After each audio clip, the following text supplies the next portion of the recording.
Everyone's united.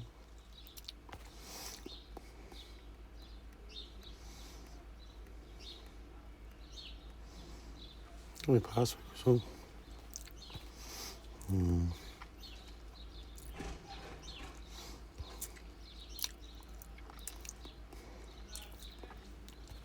Come on.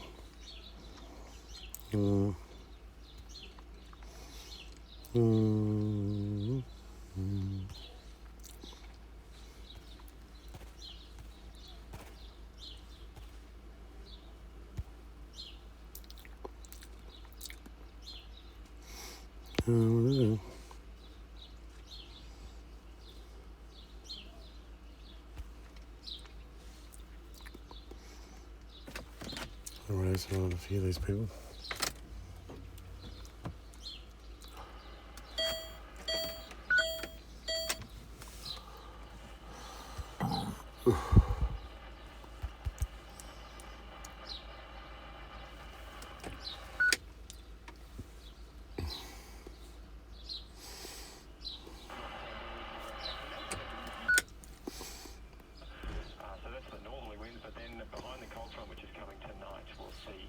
Potentially damaging westerly winds, mostly along the exposed coast, so that's where the southwest comes into play, and the Basque Coast as well in the Mornington Peninsula. So it could be some pretty gusty conditions as that front comes through in the sort of late afternoon along the west coast, and then into the evening through the Basque Coast. And there'll be some thunderstorms. That's not that one. That changed too, so expect to see a few storms develop through the afternoon across northern Victoria, particularly in the northeast, where there is a risk of thunderstorms around Wodonga, Wangaratta, down towards Mansfield and Brighton as well. So keep an eye on the radar in those parts of the state this afternoon, and more broadly across central and eastern Victoria. There's some risk of thunderstorms, and also risk of thunderstorms about the southwest coast later tonight as well behind that cold front. So yeah, plenty going on just today, Warwick, with the winds and the storm risk. Not too much rain with it. Unfortunately, again, most of the systems this winter have been windy rather than rainy, which is a bit frustrating, I guess. But that's the atmosphere for you. Yeah. So and that continues into tonight and early tomorrow, does it, or does it clear pretty quickly? Yeah, it continues through tonight and then does clear pretty quickly tomorrow. So yeah, the worst of conditions generally are in the next 12 hours or so. Tomorrow we'll be into a pretty cold air mass, so snow down to about 800 metres, some showers around, generally mostly across southern and mountain Victoria, although some extending up to the north as well. And it'll be pretty windy again tomorrow, so a pretty wintry day, but the severe weather warning will drop off in the early hours of tomorrow morning, but it'll remain pretty breezy, particularly about the exposed coasts, of course, but people down there are used to that.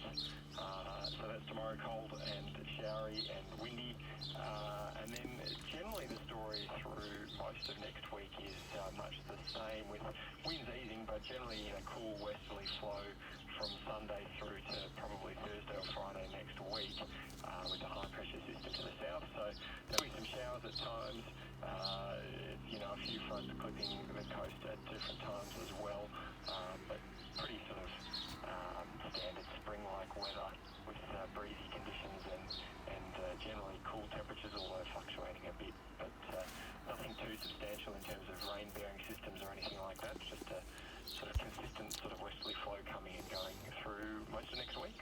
Yeah, so really the most action in the weather forecast is this next sort of 12 to 18 hours or so, and then after that it's a bit more stable. Cold in the mornings for the day. That's right, yeah. So all the action really is today, and then from tomorrow onwards we're sort of, showers at times, cool, breezy, typical spring-like conditions. And early look at Grand Final Day next week, and if I may, David, what's that look like for the Grand Final party?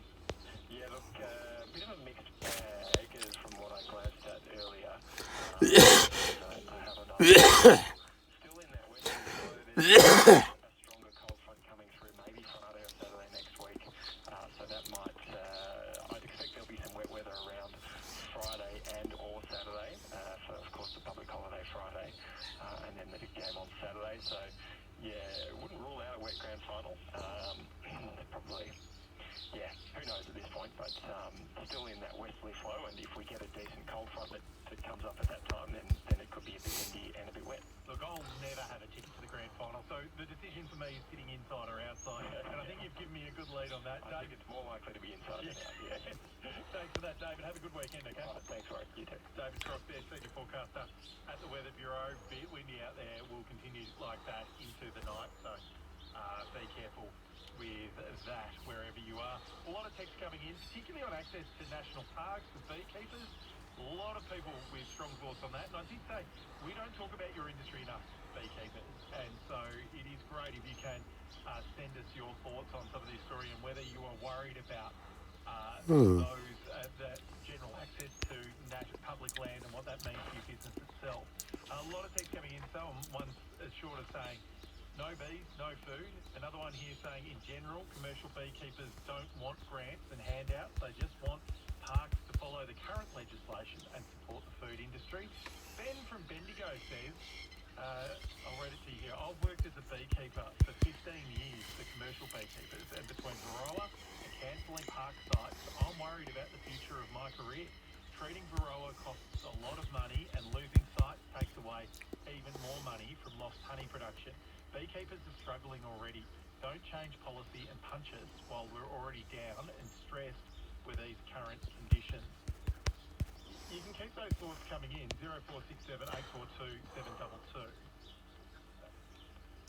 And you can call 1300 977 222. I've got Ken on the line, Ken Gell from Maryborough, beekeeper as well. Hi, Ken. Hi, how you going, Rory? Yeah, sorry, it just took me a few minutes to find your phone line, but I got there eventually. You've been listening to this conversation. Is there anything you want to raise? Yeah, it's just the gentleman about the native bees. Thinking access to, if beekeepers are in national parks, that's going to hurt native bees. Yep. Yeah. Look, beekeepers only use the national parks when there's abundance of flora around, and once that dissipates, they pick up their hives and they move them to another source. About the study that has coming out the other way. We've been trying to get hold of that paper for years. Oh, well, if you ever do, that would be really interesting. I'm hoping to put in a request too on your behalf. So this is something, though, that is actively considered by beekeepers already in your tribe, don't you? It certainly is. We only go places when we know the bees are going to get enough for them to live on as well. So if there's nothing in there, they don't go in there and strip everything else. Particularly around Wilson's Promontory being a lot of restrictions, and do you see that getting tighter at the moment?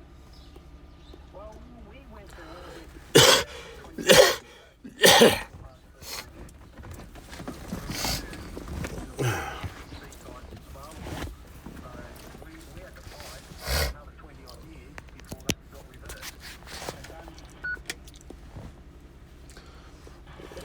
I might listen to some videos, Crystal. That's all right.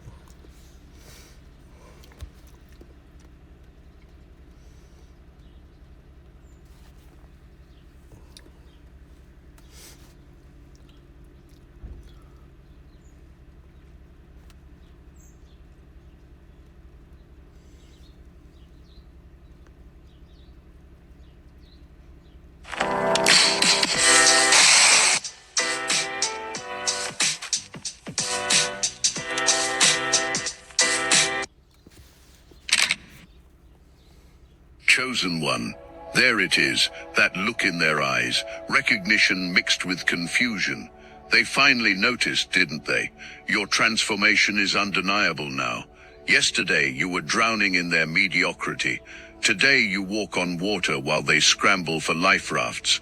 Last year you were invisible in their shadow. Now you cast darkness they cannot escape from. The twist cuts deeper than they realize. Something is helping you. Someone is guiding your every move. But it is not what their small minds imagine. It is not some guru on a mountain or millionaire mentor sliding into your messages. The answer terrifies them because it reveals their own cowardice. Your helper has been with you all along, forged in fires they dare not enter. This revelation will shatter their comfortable illusions about success, requiring external validation. You are about to discover the identity of your most powerful advisor, the one they have been staring at without seeing, because they lack the eyes to recognize true power when it does not wear a suit. Trompadenci, they circle you like vultures. It doesn't start with fireworks or explosions. It begins with a sound so small most people miss it. The crack of glass.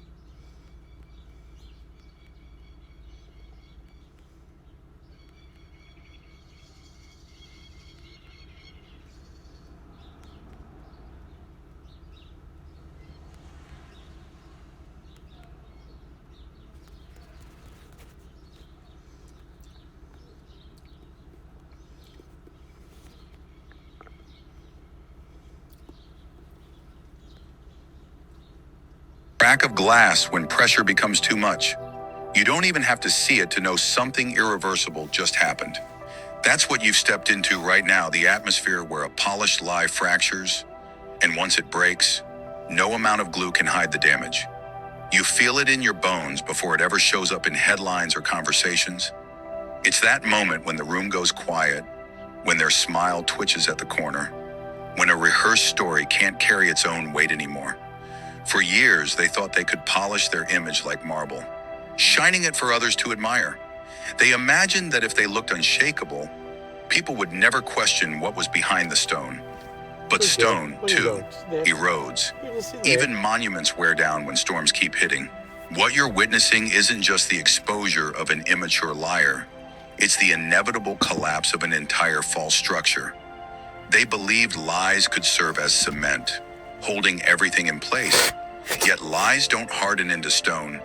They spread thin like plaster, and one tremor reveals the hollowness inside. Think of history. The tapes of Watergate weren't loud at first. They were whispers, static on recordings, fragments. Yet that tiny disruption toppled an entire presidency. Or the Salem trials, wild stories whispered in shadows, tore apart communities until truth finally cracked through the hysteria. Lies never collapse gently. They shatter with echoes that reach farther than anyone intends. And right now, that echo is working in your favor. Because here's what makes you dangerous. Chosen one, you don't have to raise your voice. You don't have to chase exposure. The lie was always fragile. It just needed time. And while they obsessed over silencing you, they never considered that silence can serve as an amplifier for truth. When the noise dies down, the only sound left is that crack. And once you hear it, you can't unhear it. That sound is more than their downfall. It's your signal. It tells you that all the gaslighting, all the accusations, all the whispers behind your back were temporary illusions.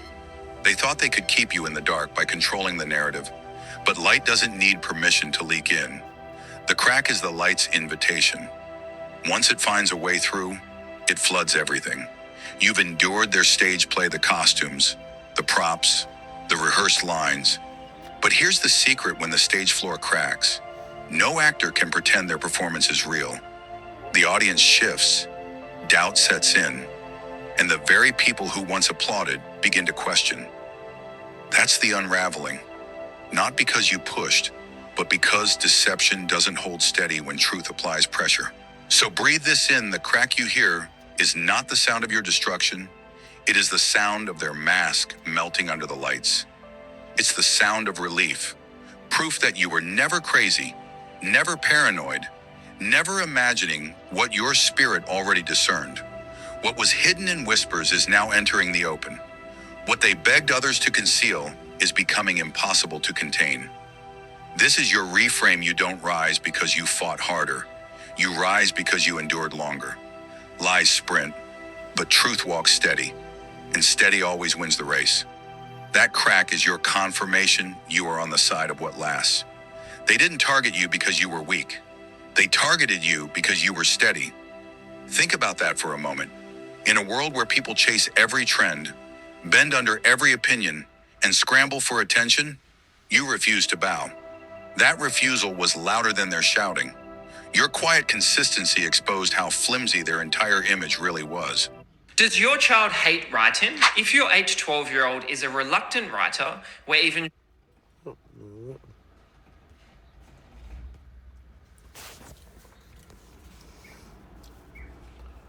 short write-in.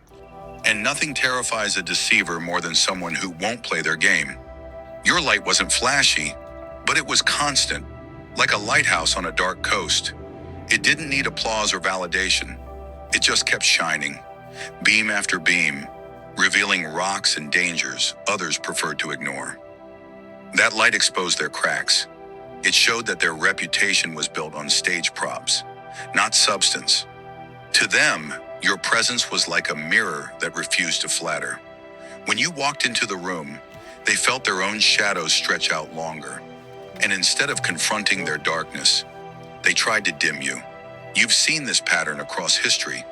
Prophets were mocked not because they lacked truth, but because their truth pierced illusions. Galileo was silenced because his light disrupted the false security of the powerful.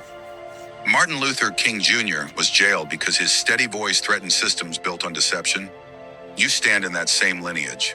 What they fear isn't just what you say, it's who you are when you stand still, unbending, unafraid. And here's what makes your light unbearable to them: you didn't ask for their stage. You didn't chase their approval.